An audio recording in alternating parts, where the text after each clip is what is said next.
rebel comes screaming, we always holler back, don't let it get us down or throw some. Welcome to We the People, brought to you by concerned citizens and members of the Fort Wayne 912 group. We are here today to continue our discussion of Common Core, the new educational mandate brought to us by the federal government. If you were not able to see our other presentation that we had earlier, please log on to www.fortwayne912.com and you can see that one at any time if it's your convenience. Our panel today is Joy Pullman and Bill Wilcox and Dawn Kazmierzak, and I am Carmen Young. Let's continue discussing the things about the Common Core. I'm really concerned about the data collection part. Bill, can you tell me what you know about that? Yeah, basically there are going to be 400 different points of information that they're going to be collecting about our children and our families and our households. This includes such, I'm not sure why, but useless information as bus stop times. It even involves political affiliations, religious affiliations and backgrounds. It'll also include household income and things of that nature. The data collection also kind of gets into something a little weird of what we call biometric monitoring. And there are multiple devices that will be instituted in the classroom.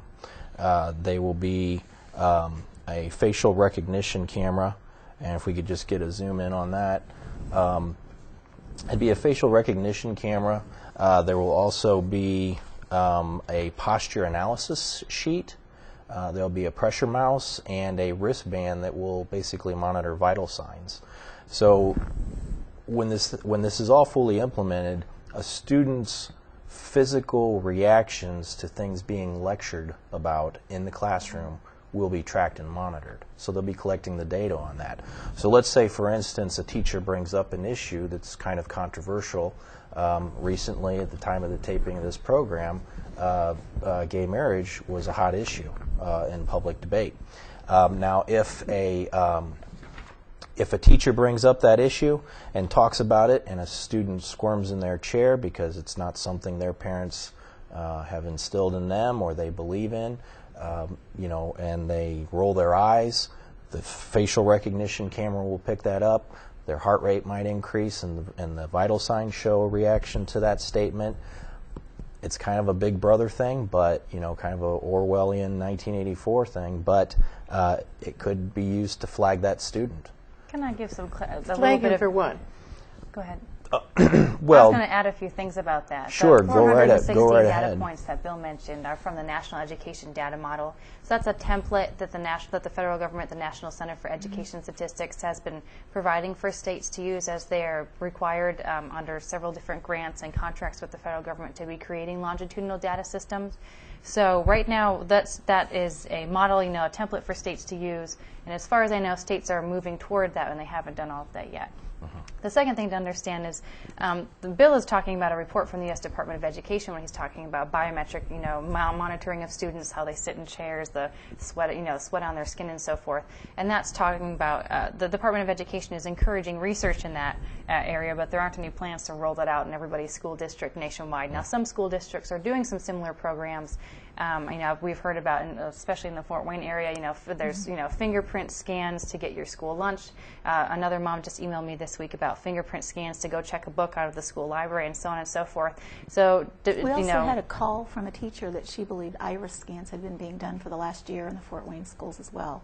And we know that Florida is doing those biometrics as well, too. So what is going on where really depends on the local school district and the state and the sort of policies. But, that's a template for what the federal government thinks is a good amount of information for states to be collecting on children eventually. And yet we know with the legislation that changed, this is not being done with the consent of parents because that personal identifier information has been taken away. So we realize that as all 50 states have taken on these longitudinal data systems, that really there is no parental oversight over this at all. So your children's information is going to a distant entity, basically wherever they want it to go. And the U.S. Department of Education just changed federal privacy law in 2012 to say that any data about your child that a school collects can be distributed to anyone without parent knowledge or consent. And so that includes a volunteer at the school, it includes a private company, it includes the Department of Labor, whoever, you know, the school, the state, the Federal Department of Education feels you should get that data can have it without you knowing about it. Right, and the important thing to note about those changes, I mean, the biggest thing about government is always the focus needs to be on the process. Is the process being followed? In what you're talking about in changing the FERPA laws, it wasn't changing the laws because it was not an act of Congress. Right. Changing a law requires an act of Congress. Changing a regulation can be done by a government agency. Now that's unconstitutional and that's a whole other debate, but that's important to understand that your elected official did not sit around in the Congress, sit in the chambers and vote to change your right to privacy with your child. So they no longer have to come to the parent to give out this personal private information. Which, as you probably know, Dawn, is completely different from the way that medical laws work. You know, because they're hugely strict, you know, secrecy around. Well, you have to go through so many hoops. There to used to be, but now there isn't. You know, people recognize that HIPAA is worthless. HIPAA really was never meant to protect your information. HIPAA was so that there would be portability in that information. And so what's happened is that it has been a misnomer. Gary Bauer and I have been emailing about that as well, as the IRS requisitioned 70 million health records. But people have this idea that HIPAA is protecting them. HIPAA is not protecting them.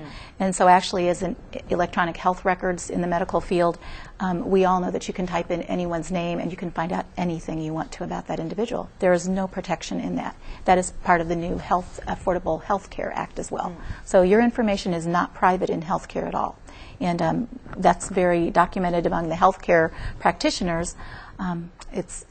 It's an atrocity because people really don't realize that when they go in for an appointment, they should not be giving all that information. It's very much in their right to say, I'm not going to answer that and that's question. The same thing with schools, too. That's a parent right. has the right to walk into their child's school and say, what is in my child's file? I want to see it. They can have the right to have their child refuse tests, you know, to refuse to answer certain questions and so on and so forth. So parents really do have the control, but you need to start at the parent level because once it enters the system, you do not have the control. You have over no where it control ends up. once it's in there. I understand that the Common Core is partnered with Health and Human Services. How is this affected?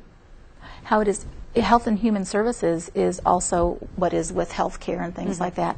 And so everything that is in there as far as the medications that child would take, the psychological evaluations that they would have, any type of therapy they would have, any type of conflict resolution, things that are in the family system.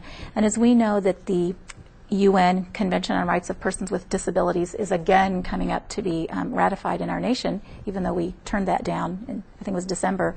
But that also is linked with that in that any children with special needs or whatever's labeled as disabilities, when my mom was in Europe under Hitler, asthma was a disability. Those individuals will no longer be under the guidance of their parents for their education and their health care. That is going to be under the direction of the United Nations committees. So we have to recognize that this is far-reaching. Now that we live in such a global community, your information is not your information, and those decisions are not the parent's decision anymore. So if a child has a learning style that is not addressed by this new Common Core standards and he's very restless, is it possible the school district will force the family to put him on drugs? I think that's already being done. How many boys are on Ritalin? A massive. I mean, the number that's going through my head is 1/3 of all boys are on drugs. The New York Times wrote about this about 2 months ago. So you want to get the accurate number, you should look that up. But it's shocking the number of young people who are on all kinds of psychotropic drugs in schools. And a lot of times, teachers, will pressure to have the parents have their doctor evaluate their child. And of course, many children do have medical needs that need to be addressed with drugs. But at the same time, there's a difference between a very active young person, and one who's biologically, needs some help, some medical help. The problem with doing that, though, is those drugs were never intended to be used on developing people. Those drugs, when they were initially devised, those were for adults. And so what they're finding now is they put children on those type of pharmacological interventions. Once they'll be on a Ritalin or a Cylert, then they're on something like anti-anxiety, antidepressant. So we end up with a whole medical cocktail by the time the child is out of high school, and they're on about 5 different drugs, and you've really altered their neurochemistry.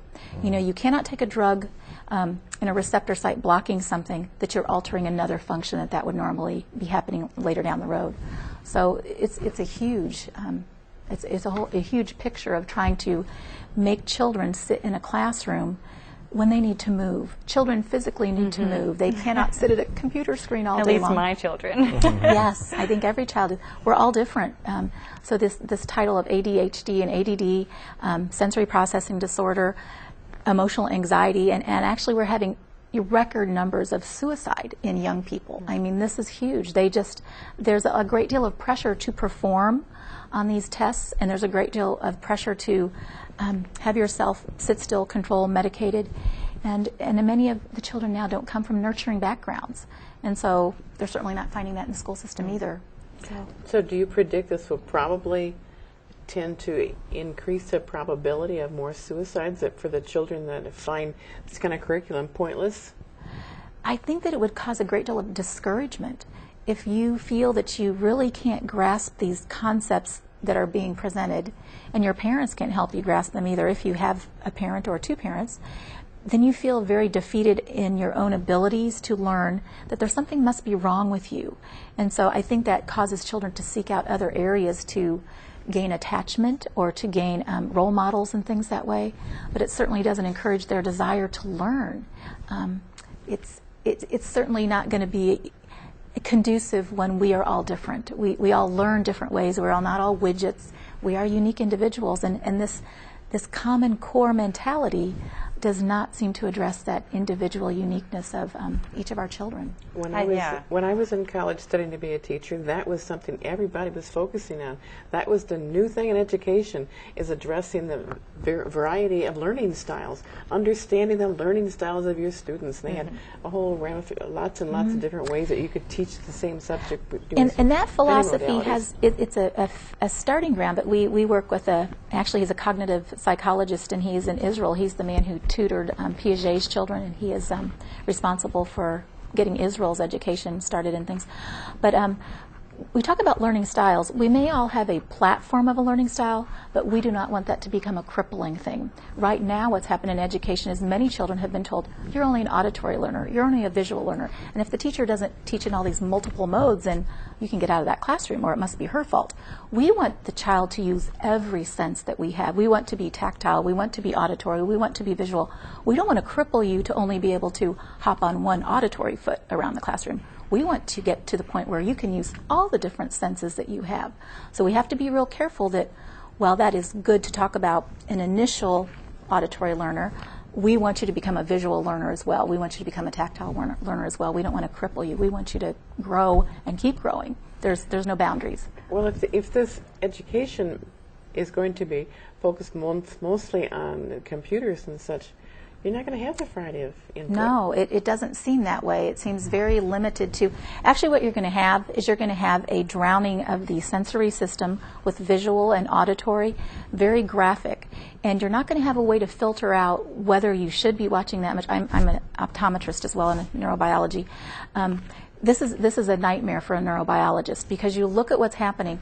When you look at something, literally your whole brain is drowning in that visual input, and you cannot get it back out again. So there's no filtering of a parent to decide, is this really appropriate for my child to watch this or not, and is this going to be too much sensory information?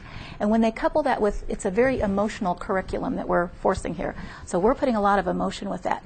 So when you engage multiple sensory systems, and now you put emotion with it, it is in there, and you cannot get it out. And it's very, very concerning. Yeah, I think it's pretty far-fetched to think, to tie a link between suicides and a new style of learning. But to return to Common Core and how it ties into all of these ideas and different things, I think it's important for people to have some basic facts, settled in their minds. So people talking about Common Core, when you hear from people who support it, they will say, "Oh, Common Core is only education standards. It has nothing to do with data mining. That's other things that states have been doing. It's entirely separate." But actually, I just reread the contract that governors and state superintendents signed that started them off. That said, yes, we agree to Common Core, and in it says Common Core is standards plus testing.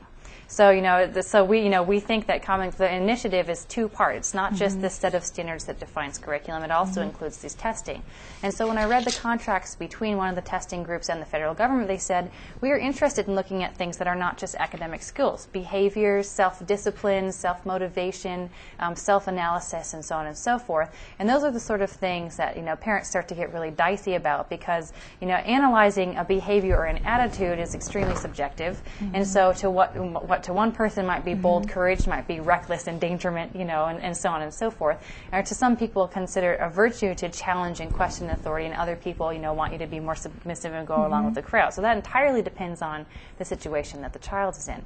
But it's also important, for people to know that even if states have protections for students' information, the contracts that they sign with these Common Core testing companies basically provide an open gate for the testing companies to send their child's information out to the federal government. So states, in their contracts with the Common Core testing groups, said basically two things. First of all, we'll submit our state legislatures to your authority. We will change our laws or our policies according to what you think is necessary to implement Common Core, which, if you care about procedure and elected representation, is completely outrageous, because state legislatures didn't sign these contracts in the first place, and they can't, bind future legislatures.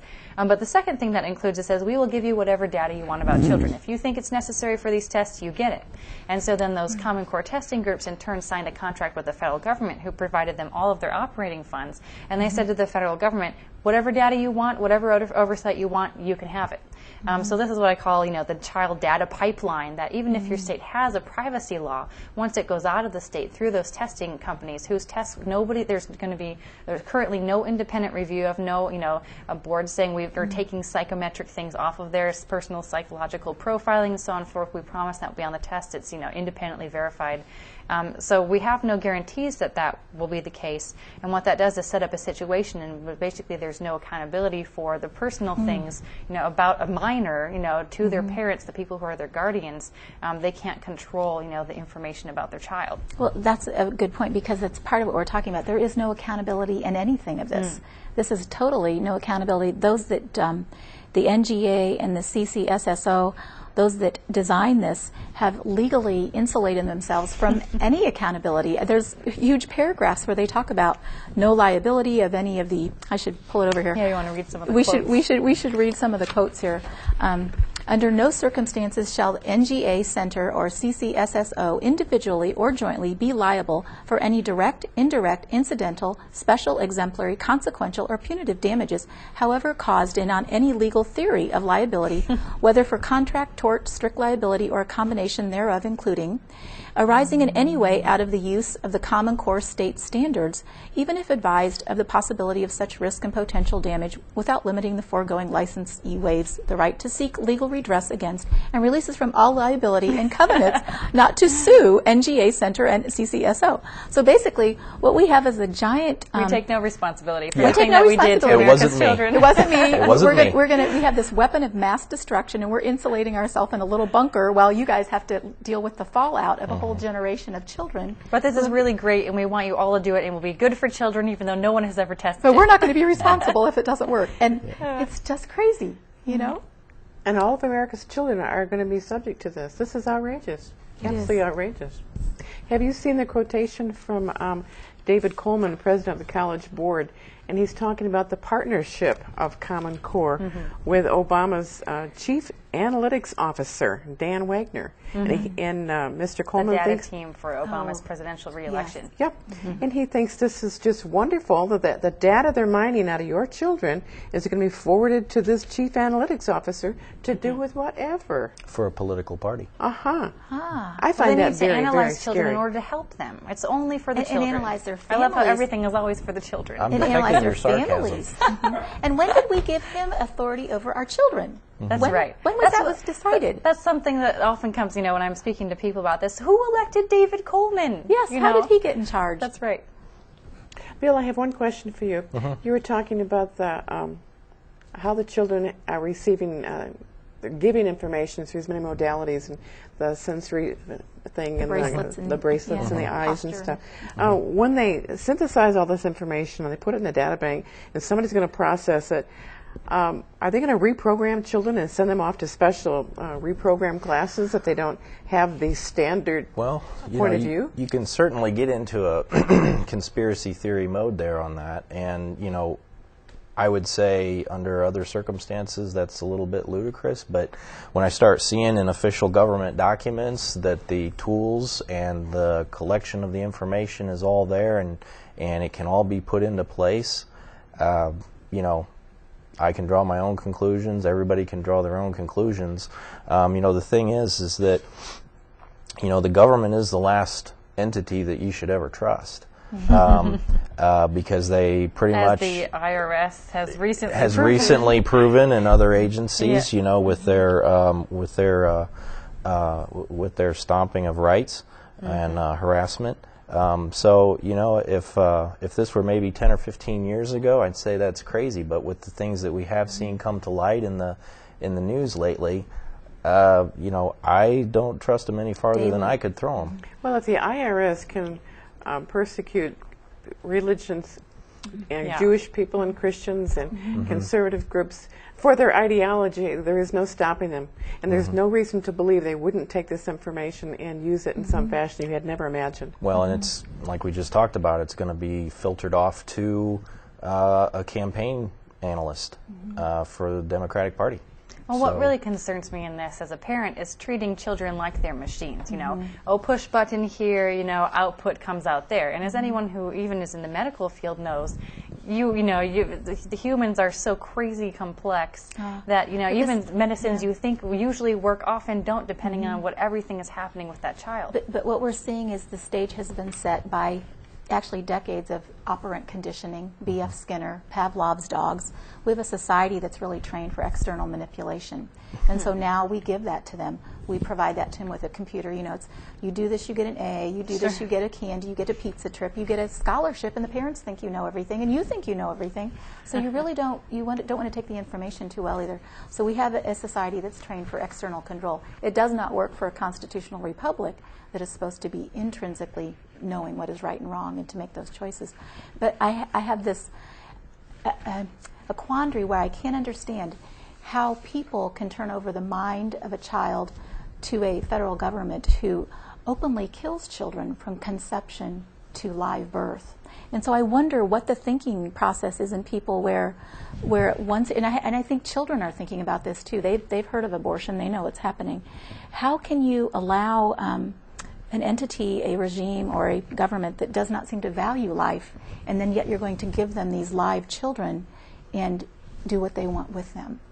Or as Bill and I were talking about before the program, he works in the IT field, and he just knows, when you kind of get into, you can probably explain this better, Bill, when you get into the tech mode, treating people more like, the programmable machines as rather than human beings who have hearts, passions, ideas, and so Right. forth. Yeah. I Teaching mean, love. Yes. as a computer administrator, network administrator, you're responsible for tens of thousands of computers sometimes, depending on the size of the corporation or the entity, and you basically have to manage and control them and maintain them and inventory them and keep track of them, and everything becomes a number. So, people that get into that mode of operating, that mindset, everything becomes a number. So you take a computer, pull it out of the box, and you put in a little child, and you can do And the it's same the board. thing. I mean, this is like Star Trek's board. Yeah, Remember that? exactly, The board, and you it's just put 'em it's in there really and it's really inhumane and it's really insensitive. But that's who these people are who think this way.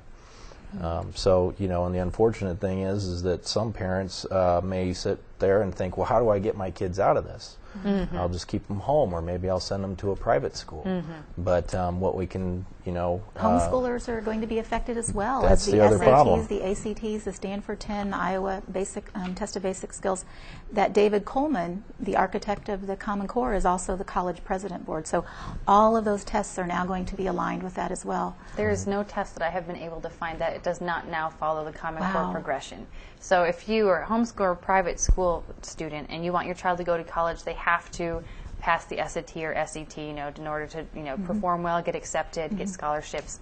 And those are Common Core lines. So, and in Indiana, where we have voucher schools, private schools that will take students using state funds, they have to administer the state tests, which in 2014, 2015 are going to be those Common Core tests that nobody's exactly sure what will it's be going to on. be. So you can't even teach the test very well unless you use the core curriculum. That's the problem. Yes. Thank you so much for coming today. It's been great hearing from all of you. You've shared a lot of valuable information, and I hope that our viewers have a chance to go to some of these meetings around town that we've spoken of before. Yes. We'll review. There's a couple of them coming up in July, Bill. When are they? Yeah, we have Common Core presentations. One is going to be held at the DuPont Library on July 13th. That'll be at 10 a.m. to noon. The second one will be at the Aboit Library branch on July 24th. That'll be from 6 p.m. to 9 p.m. So if anybody can make it out there, that'd be great. You can also get these dates, times, locations on our website at fortwayne912.com. We're going to have more presentations over the next 3 months if you can't make it in July. There's also going to be some movie nights that we're going to have. We're going to show some great documentaries. So go to the website and get those dates. And we've got some other things coming up that... Thank you very much. Sure. And what's happening in August? August 3rd, Saturday, August 3rd, 10 o'clock to 12 p.m. at First Assembly of God, Fort Wayne. We're going to talk about the nationalized Common Core and how it affects everyone. Joy Pullman will be there. Senator Dennis Cruz will be there. Carrie Wicker, who's our Indiana Board of Education representative, as well as a panel of experts that are going to address some of your questions. Do any of these meetings cost anything? No, You it's have to make a absolutely reservation. free. No, you don't need to make a reservation. We are setting up if you want to, it would help us just for chairs and we're going to try to provide some snacks and water and things. And that site is going to be politicalbox4ddr@gmail.com. That is a reservation, but you do not have to have the reservation, but it would just help a little bit for us keeping track of water and cookies. Thank you so much. For the viewers, there's a few websites that I'd really like to encourage you to go to for more information about Common Core. www.truthinamericaneducation.com has a lot of information about Common Core. Please go there and look and share these sites with everyone you know. And Hoosiers Against Common Core is another good site. And then we have a lot of things on our site as well, www.fortwayne912.com. Stay informed. It's the best way. Thank you so much for joining us today. Life on love, for hope and faith. This is the start of the future we'll make, 'cause we're stronger than that. Trouble comes screaming, we all